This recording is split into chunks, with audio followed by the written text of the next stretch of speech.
what's happening? Welcome back to another edition of Not Weird, Just Autistic TV. My name is JR. For those of you here for the first time, thanks for joining us.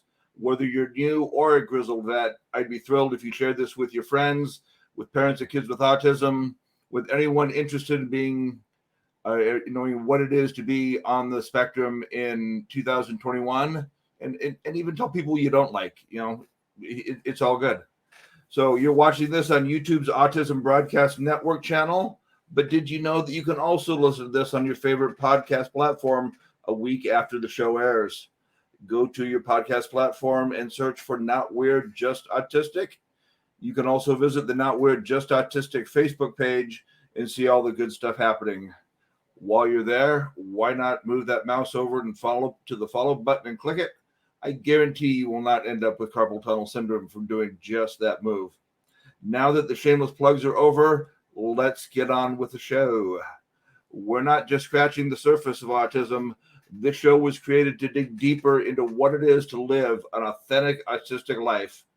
Our guests are experts in different facets of autism and come to us from around the world: Australia, Netherlands, United States, and today, Salt Lake City. Our guest today is Kelly Redden, career coach for autistic IT staff and autistic students at Logic Evolution. So let's bring Kelly on and say hi. Hello, everybody. Hi, JR. It's lovely. Hi. Thank you so much for inviting me. No, thank you. And by the way, we're going a little incognito today. So I don't know. Kelly never said she was actually in the witness protection program, but that's kind of my guess. It's 9 o'clock in the morning and I'm still working on my coffee, JR. Hey, I hear you. I'm good. I'm totally good with that. So the first question is always a question from the region that our guest lives in and has absolutely nothing to do with autism, by the way. So Kelly, we want to know, is the Great Salt Lake really great? Not so much anymore. It's evaporating as we speak. Yeah, I moved here from the LA area 4 years ago, and I've been to Salt Lake City many times. And yeah, over the last 15, 20 years, it's been evaporating at a pretty high rate. Yeah, I went there actually and saw the Spiral Jetty, which is a popular tourist destination. Yes. A few weeks ago. And the shoreline's getting bigger and bigger. Yeah, unfortunately. It's sad. It's sad. So we also have a bonus question for you today, Kelly. True or false? The Great Salt Lake is the saltiest lake in the world. Well, lake, yes, but not sea, because I know the Dead Sea is 33% salt. Well, and the Great Salt Lake is 13% salt. Yeah, the Dead Sea is actually considered a lake because of its size. It's just called a sea. But the Great Salt Lake comes in at number 9 in the world. Really? Yes. Good to know. All right. Well, these questions were brought to you, as always, by my amazing combination of autism and ADHD. So I love this quote from your bio. This is why I was put on this earth, to work with these fascinating otherworldly beings that touch my heart in a way that can't be described in words. And I think that's the same reason advocates and self-advocates get involved, is just because we have this desire and this love for those people. And we were just talking off air about that. So Kelly, why don't you tell us a little bit about your story and Logic Evolution? Okay. So to make a long story short, I graduated with my bachelor's degree in Middle East history and was hoping to be a history teacher. And I started teaching and thought, this age group isn't for me. I love little kids. So I started looking around for a new career within teaching, working with children, but in another capacity. So in Southern California, where I was living at the time, the school in Del Mar had a special classroom for kids with autism. And at that time, I didn't know anything about that. But I started working in there. And that's where I had the moment where I was like, this is why I was put on this earth, to work with these children, because I absolutely fell in love. So I then went to graduate school in England and got a postgraduate diploma in analysis and intervention in learning disabilities. And I started working with kids with autism. I came back to LA, did that for a year, and then decided I really want to live in Europe. Got to, did some research and moved to the Netherlands and started my own consulting company. So I worked one-on-one with children with autism, mostly with expat families, but I did learn Dutch. So I was working with some Dutch kids as well. But at that time, I started to realize that, the way I was taught to work with these children really didn't fit me very well. I didn't feel, it was too clinical. And I thought, these kids, nobody needs to be fixed. Nobody needs to be changed. People just need to accept kids as they are, who they are, how they communicate, how they interact with their environment. And so that's when I started, realizing, and I was taking more courses, and I realized during one course that they said, don't just look at the child's behavior, look at how you might be causing the behavior of children. And that was really eye-opening for me, because, you can't, it's not about, it's about connection. It's not about compliance. And too many places, too many schools, too many behavior centers are demanding compliance from these kids. And I look and I step back and I look and I say, you're causing these behaviors of these children. And people don't want to know that. They don't want to listen to that. But anyway, so that took me to quite a few other countries. I lived in the Middle East, Southeast Asia, China, and pretty much everywhere I went, I tried to instill this different view of working with autism, but it wasn't taken on very positively by other people. They were too used to the medical model and, thinking, oh, autistic people have to act like everyone else. So I got very disillusioned by that. Yeah. And, the one thing I really don't like about the college university setting for teaching special education is just what you said. It's all clinical. Yeah. It's not real world stuff. And what I really wish, and, I'll tell everybody this out there, if you are on the spectrum and you're interested in teaching, go to school, get that degree. We need you in the classroom so bad. Yes, I agree. I was lucky, though. I went to a university. I went to the University of Birmingham in the UK, and it was an autism center of excellence for my master's degree. And it was not based on the deficit model at all. It was the complete opposite. And when I went out into the world and worked in all these countries, I kept thinking, where are all these other people that have been trained like I have? Why doesn't anybody else know this? It was just shocking. And people would actually get angry at me for trying to change the way they worked with these kids. Yeah. It's crazy. One thing I learned from you before the show that was really interesting, Vanderbilt University will do free autism testing if you can make it there. Yes. So I am currently being assessed for autism. I've been through 3 of the clinical meetings so far. And I have to actually go there for the final one. I think it's like an all-day in-person assessment, obviously, because they need to, look at your behavior and things like that. But from the first meeting, after I told them that some of my childhood behaviors where I would skate around in circles in our garage when I was little for hours. I just loved it, going around in circles. I used to play the same record over and over and over again. And I used to love this little pink and green bell-bottom outfit that I had. And I used to wear that all the time. As soon as it came out of the laundry, I grabbed it and I wore it for days. So as soon as, the first meeting with them, and after working with adults with autism over the past year, I started making all these connections. And because for years I had, a lot of issues connecting with people and making relationships. And as we were talking, I said, I would meet someone and we would get along and have some things in common. And I'd say, oh, you're my friend now. I mean, I wouldn't say that, but I would think it in my head.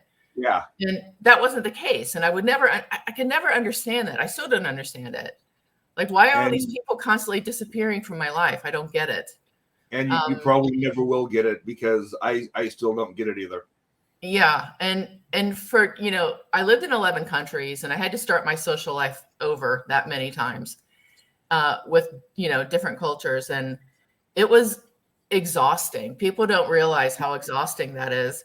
But still, even in other countries, I would still feel that sense of isolation, even though I was, going to a gym, or I was, like in China, I was on the dragon boat racing team, all these different things I would participate in. I never felt a sense of belonging.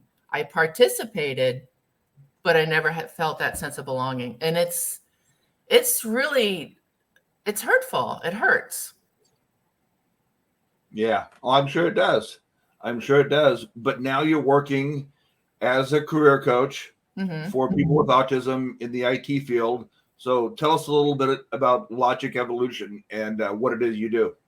Okay. So I started this company a couple of years ago after I left China in 2019. I was going to start it in Denmark. I had some friends living in Sweden and Denmark, but that fell through due to COVID. So I moved on. But so right now, for the past year, I was a job coach for a company, and decided that ultimately I'm the happiest when I work on my own, because I'm in control of the ethics. I'm in control of what goes on, and I decide what's best for people, because I work very individually. I don't have a cookie cutter plan that I just kind of, throw at everybody and say, okay, this is what we're going to do. I use a lot of design thinking in my work. I took an instructional design course, so I use backward design. So when I meet with someone or a company or a tech school, I ask them, okay, what's your end goal? And then we're going to work back from there. Then I get voices from everyone. I use a design thinking process where I include everybody. Human-centered design is very important when you're working with autistic people, because you have to have their input. If you're going to design for someone, you can't design for someone without them being involved in the design process.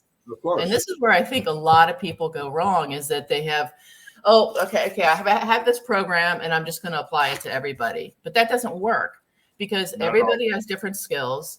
Everybody's in different stages of their job search, right?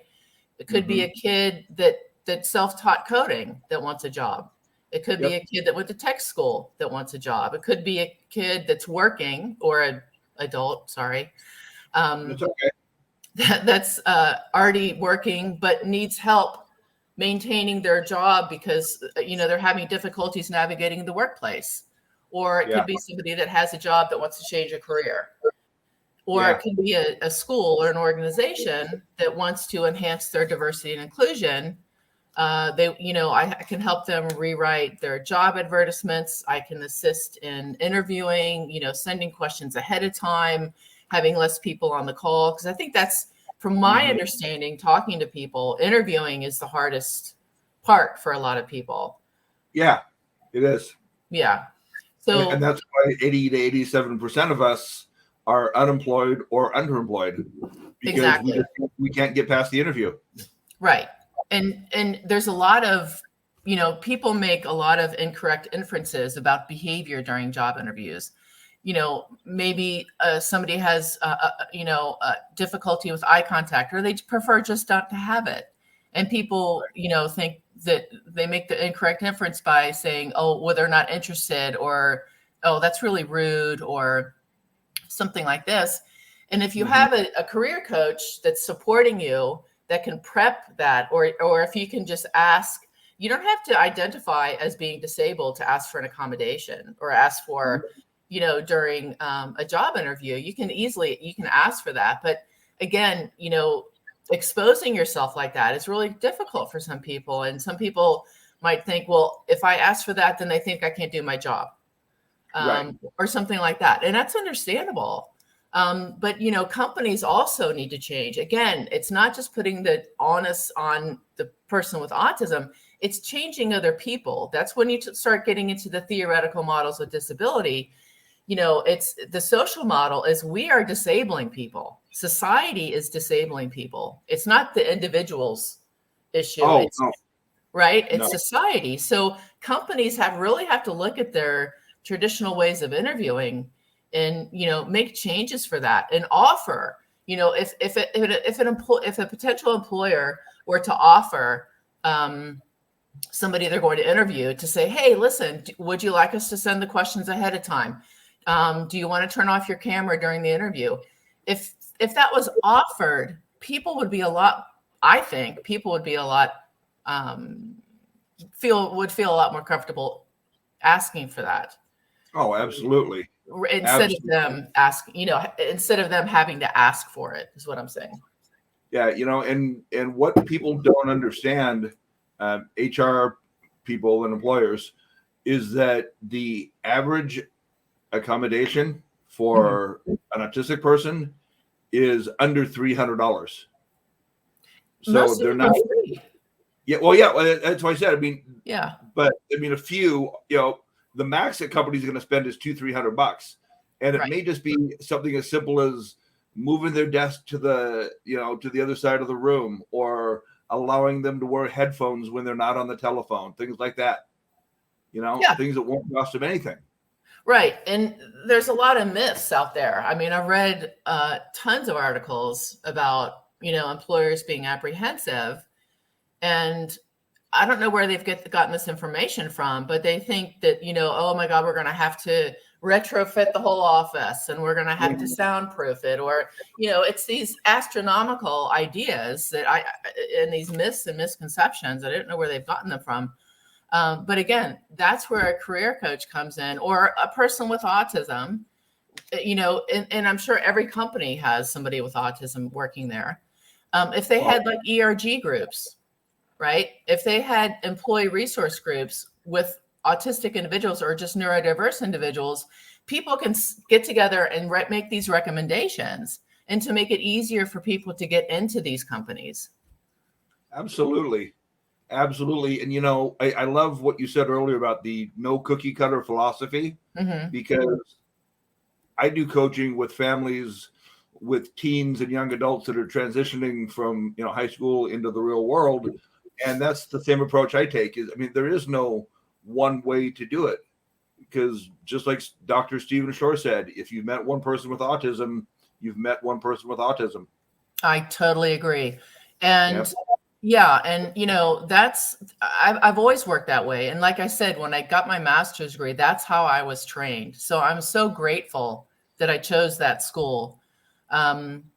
Because, and I would recommend this, all the countries I lived in, I would recommend this. And I would say, it's a lot more work in the beginning, but that child is going to be so much happier if you design a program for each individual child, based on their needs. You can't design something and then throw it at somebody and say, hey, this, I hope this works. It's not going to work.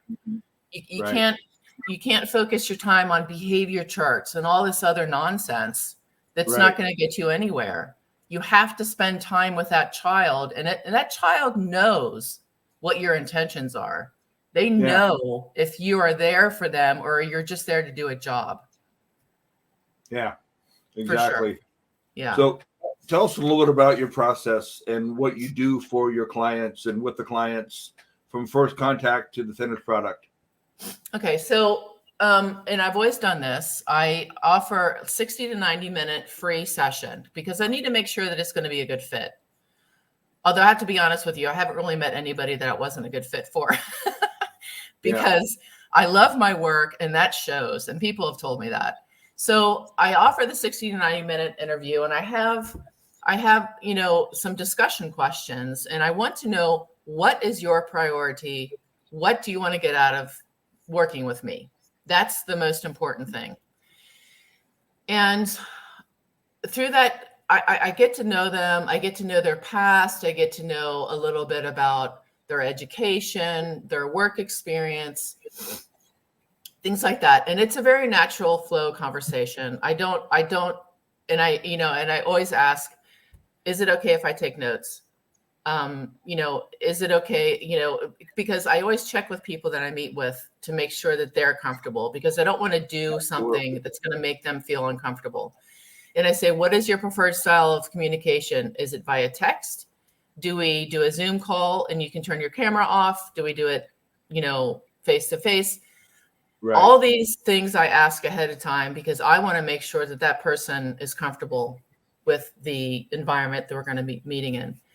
And then I do I ask a lot of questions, get to know them. And then I ask them, what are your priorities? Because I want to know exactly what they're going to get out of it, like I said before. And then I go from there. I have a whole bank of resources that I use. I have my coaching, some coaching forms, but those are always edited. So basically I took all my coaching forms, turned them into Word documents, and I edit those for each person that I work with. So again, it depends on where they are in their job search, whether they're recent graduates, whether they're self-taught, employed, and they want to find a new job, or they're employed and want to change careers, because that's all very different. Yeah. Right. Oh, so, sure. Yeah.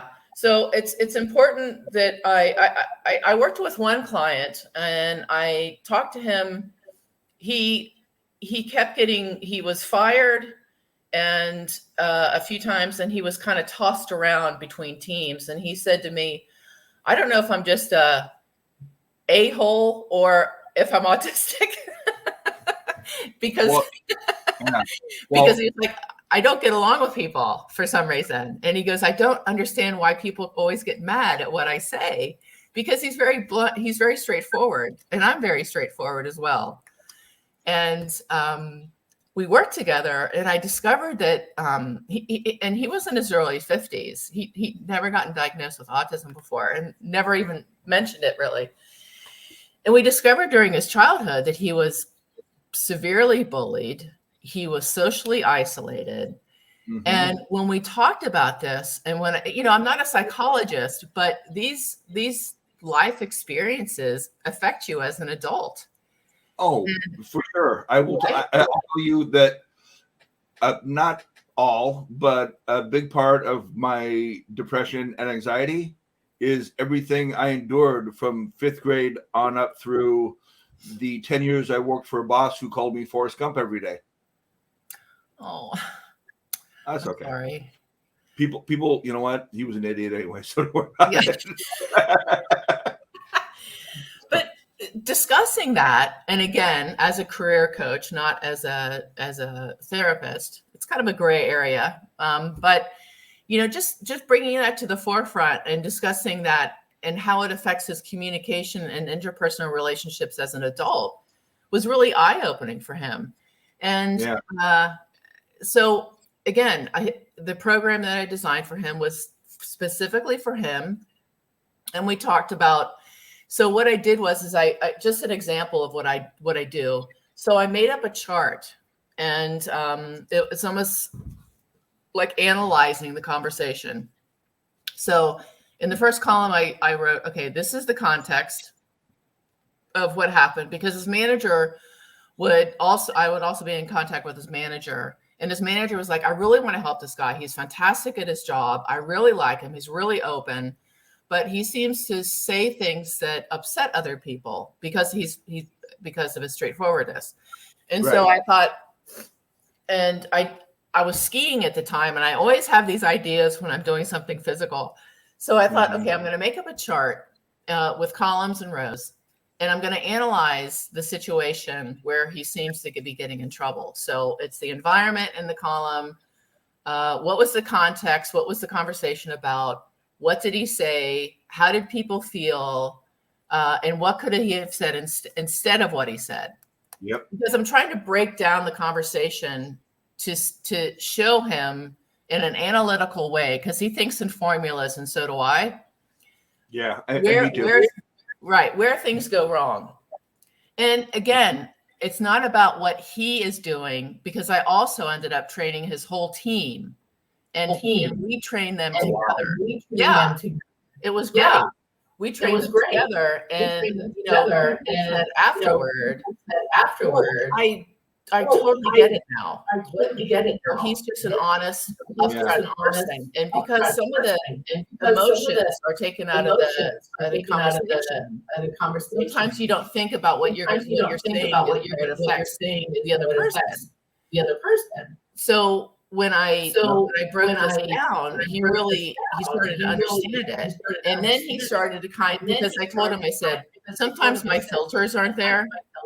And I'm not really thinking about how what I say is going to affect someone else. And so after we did that for a few months, and we broke down a few of the situations where people got upset and made the wrong input about what he said. He said, I started using my filters a little bit more and stopping before I say something. And so after working with him for 6 months, he no longer had any issues at work. Right. Well, and the thing that he and you and I all have in common is that we were all shoved into a neurotypical mold for so many years and expected to be that puzzle piece that I do not like anymore as a symbol for autism, because we are no longer a puzzle that has to fit together into a perfect thing. We are not poorly formed neurotypicals. We're perfectly created autistic people. Exactly. I agree 100%. So with the last few minutes we got, what are a couple of things you think that the 80+% of us who are unemployed or underemployed should know when it comes to getting a job and surviving in the workplace? Oh boy, I don't know if I can speak about 80%, but I can tell you what people have told me. Right. Again, it's the interview process. And a lot of times it's also the wording of the job advertisement.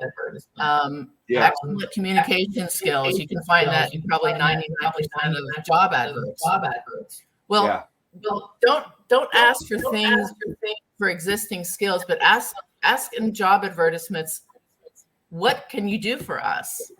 What can you bring? Right? Instead of, I read job advertisements, and even entry level, they're 3 pages long. It's absurd. It's crazy. And also, like I said before, when we were talking about interviewing, is hopefully employers will catch on and stop these traditional interviews where it's almost like you're standing in front of a firing squad. It's you against 5 people at the company. Mm-hmm. That's, I don't know how appropriate that is. And I don't know how successful those interviews are, but I never like them. I got quite good at interviews because I love what I do and I love talking about what I do, but it's not, but not everybody's like that. And I think we should make it, a lot easier and have employers offer those accommodations instead of forcing, the person that's being interviewed who's under enough pressure already to have to ask for those adjustments or accommodations, whatever word you want to say. Even doing a video, send me the questions ahead of time and I can tape my answers. Let me prepare for it. Because, a lot of times if you're, if I'm caught off guard, I'll have an anxiety attack, yes. Right. And you're talking to someone you don't know. You're worried about how you look. You're worried about making eye contact, or whatever that. In this case, you're not worried about how you look. Yeah. You wouldn't want to see me. Sorry about that. I should have at least sent you a photo. You know what? It's all good. We're just going with witness protection program. Okay. You blew my cover.